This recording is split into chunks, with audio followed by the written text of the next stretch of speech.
as time flies by, you'll open up your eyes wide. You feel it's gonna go your way. Hey, hey, it's a brand new day. Hey, hey, hey, it's a brand new day. Hey, hey, it's a brand new day. Hey, hey, hey, it's a brand new day. I am now joined by some lovely people from Age Concern, and they're going to be talking about Los Abuelos, which, for those of you who don't know, is grandparents. And I just said I am one. I am actually a yaya. My nickname is Cybergran, and my full name is Fiona Catchpowle, and I help out with all the Facebook and the online things. So tell me a little bit then, Stephen, coming to you first of all, about what you want to share with us today about Los Abuelos and Age Concern. What are you up to? Okay. Well, I'm going to join you because I'm also an abuelo, and my grandkids call me abuelo because in England they have a grandpa, and I'm not the same as grandpa. Okay, now we're here today representing Age Concern. We're a new branch of Age Concern, opened just last year, 2017, and we're really starting up in a big way this year. And we're looking for volunteers because there's a lot of people out there who need help, domiciliary help to go to shopping, to doctor's visits and that sort of thing. We do lots and lots of different activities. We visit the old people's home, and there are some people who are unable in the whole year to get outdoors because they're confined to a wheelchair. What we would like to do is to set up a youth group where young people get involved on a Saturday morning, accompanied by a responsible Age Concern volunteer to take the abuelos outdoors for a little walk, no more than an hour, less than an hour, just so they can get out once a week. And so all young people watching this today, think about volunteering with Age Concern. Okay, that's excellent. So we're looking for an age group, 13 and above, that kind of? That sort of teenagers. Teenagers, right, They will be accompanied by, they will be monitored by one of our volunteers. Okay, excellent. And we're talking Coming a little bit closer. We're talking about the area of San Pedro Alcantara, and that's where we're starting up in a big way. But we are covering Marbella, and for that we need a site. So if Ángela Muñoz watching this program, please take on board, Ángela. Necesitamos un local, pero ya. Okay, thank you very much, Stephen. So now over to you, Carol. Come in a little bit closer there so we can see you nicely. Tell me what you do within the framework of Age Concern, because you've been working with them now for a year. But first of all, you got a full insight into what goes on being a volunteer for Age Concern by being one yourself. Yes, well, I was asked to take on the training of new volunteers, and I felt that I couldn't do that until I had discovered exactly what we do so that I could train other people. So I have been working as a volunteer visitor at home for just about a year now, and I have also, with Stephen, just started a training program for all our volunteers so that they have the backup and background for things that might crop up, that have cropped up during my year, that they might otherwise not be prepared for. And from what I understand from what you said, we can volunteer for a short period or extended periods. It doesn't have to be something that people go, oh, well, I don't know if I've got enough time. No, absolutely. You can volunteer for as little as an hour a week. Nobody is allowed to do more than 8 hours a week, not even me, although sometimes it gets a bit difficult. But we never send anybody out without backup. So the first time you go and visit anybody, just to take them shopping or whatever, then somebody will go with you so that you're comfortable and you get to know the people. And there's always Stephen or I at the end of a phone. If anything goes wrong or there are any problems, you can call us and we will help. And the one thing that you were saying now, you've got the volunteers in place, you've got your training program, and now you're reaching out to the community. So if there's anybody watching who has an elderly neighbour or friend who needs the support, you're the people to get in contact with. And the number for all of that? Absolutely. We have a helpline number, which is 689 355 198. That's 689 355 198.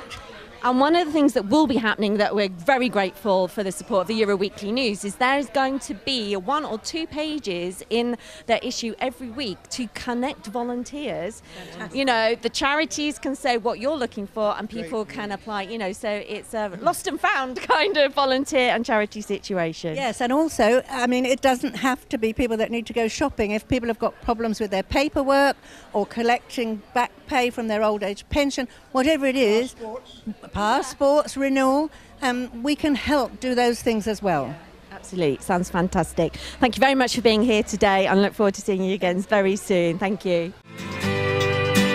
Hey, hey, it's a brand new day. What a morning so far. Hasn't it been really, really intense here at the summit? Absolutely. So many more people than I thought would have turned up. Yeah. It's crazy. And amazing support as well. Absolutely brilliant support from everybody. Hi, I'm Teresa. I work with Elle for Mundo Infantil, and we come to raise funds for Just a Little Help, which is the charity that we've created, which is behind the scenes. I'm at Elle Oceana Boutique. Elle is at Paula Monaghan Interiors. The other part of what we're doing, these children not only come from without parents, but they're also from domestic abuse, domestic and violence abuse. And the other part of what we do is to create jobs. We are looking for people who wish to employ over 18s. There are 16 of these children who really do need your help. So Ellie, tell us a little bit more about that, because it's a subject that many people don't realise, that there is a situation in the Malaga province in general with regards to orphans or children that can no longer be with their parents, and it's what happens to them as they get older. So just tell us a little bit what happens once they get to like 16. Well, obviously, nobody wants to talk about it. Everybody over here just wants to brush it under the carpet, but if you don't talk about it, no one can help. But when they get to 18, there's 16 placements in the Mundo Infantil, which is called Malaga Cauce.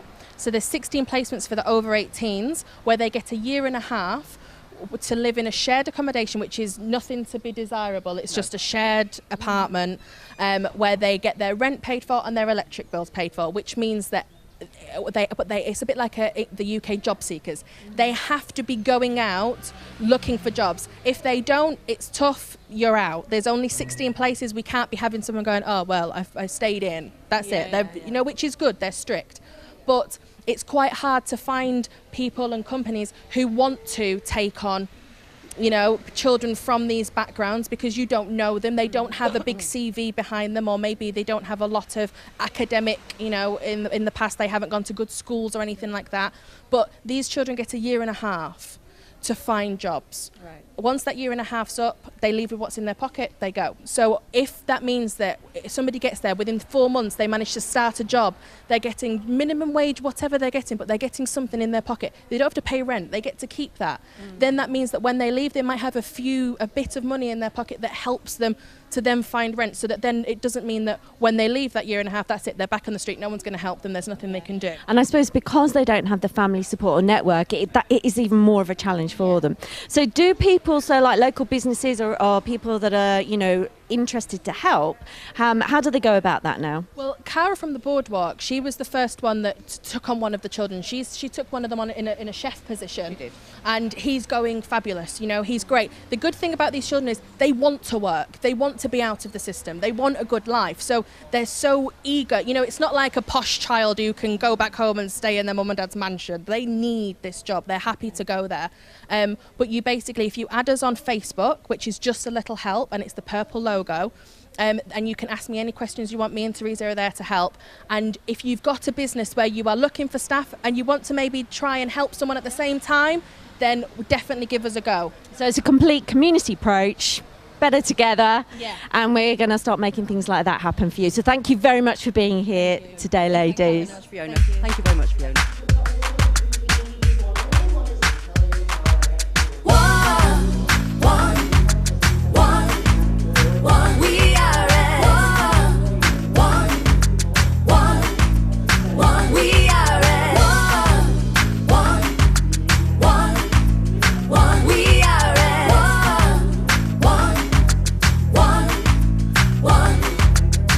Let the music get to your heart. Let it set you on your way. No time to hesitate.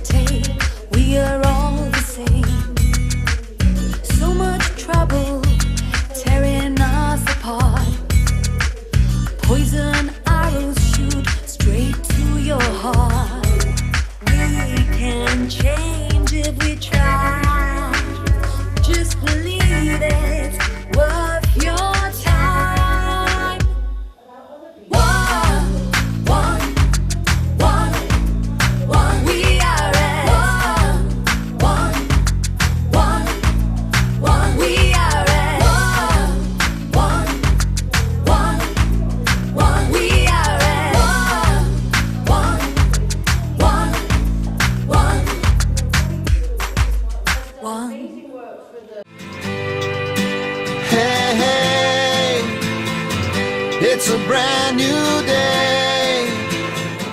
Hello, I'm Rowan Lichfield from Laude San Pedro. I have a very special sign for Nicole King from everybody at Laude San Pedro to say happy birthday. One more time, happy birthday. Hope you have a great day, Nicole, and thank you.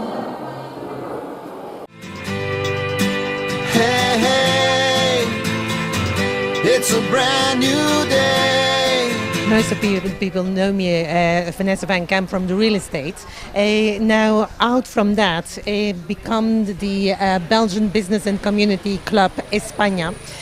Why do I say this? Because my parents, 50 years ago, bought their first property here at La Cancelada.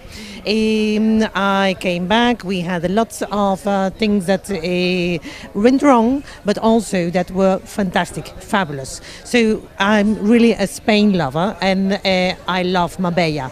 Now, of course, being a mother of a bit more than teenager, growing up, of course, this is one of my concerns. I want people to enjoy Marbella, but first of all also to integrate in Spain, because that's the country where we are. And I think it is not on that we are sitting here in the sun, taking advantage of everything, but we must get a compromise with the place.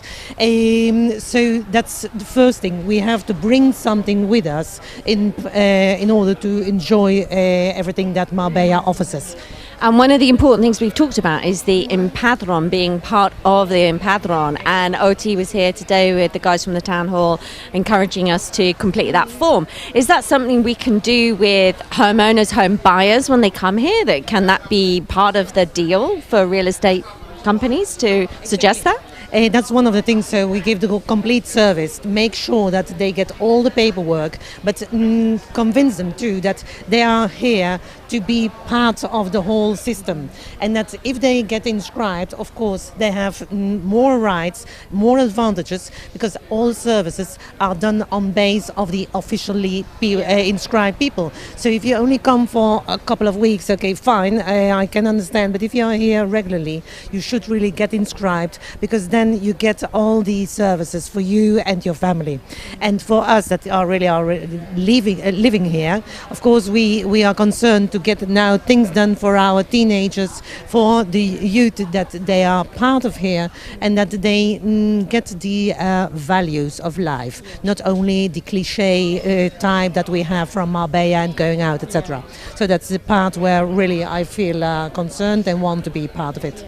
And today we've talked about, how the community can work together on this. So as part of the Belgian Business Association and also as a real estate agent, you must come across a lot of people that don't work together. But how you do though, don't you? Yes, that's why we started the association, and now we are going to do many things together with the Dutch association. Because in the end, okay, we come together, we make groups, but if we do not communicate between these groups, then we do not get much farther either. So we had events with Ali from Costa Women. We try to come together and know from other nationalities if they have the same concerns as we have, rather than going to the town hall 7 times and asking for the same thing. Okay, let's come together, let's see what is our concern, what can we bring together, and then make the groups stronger and go to the town hall, and the town hall also will be more happy if we go as a group than not everybody on its own. One of the important things that we have identified today, though, is that we don't seem to work together very well. But you are making headway on that as part of being the Belgian Business Association and your role as a estate agent. So tell me, how is that working for you? Okay, of course that through the real estate agency we get many clients, and we try to make first clear, okay, what do they want, what do they need, and then bring them in contact. So it's not the business, it is a service. It's coming together, it's finding out from different nationalities what they are looking for, what they are really concerned, what they would really like to get, and then we also want to know what can they bring, so that we come together, know each other and then are one voice. So because if we go little groups and all on their own, at the end, the town hall, they cannot know exactly what is going on. And also, if we don't get as a group to the town hall, we don't get the same strength to get things from them. And in the same way also, we have to communicate to these groups from the town hall that whatever we can offer them, that we try to get this to this channel, to all these nationalities. We send it to the database so that people know, okay, what is going on, what can they do, what can they expect, and that rather than asking for things that are already there, that they know what is there. But of course, as we said, you must please inscribe yourself and get involved.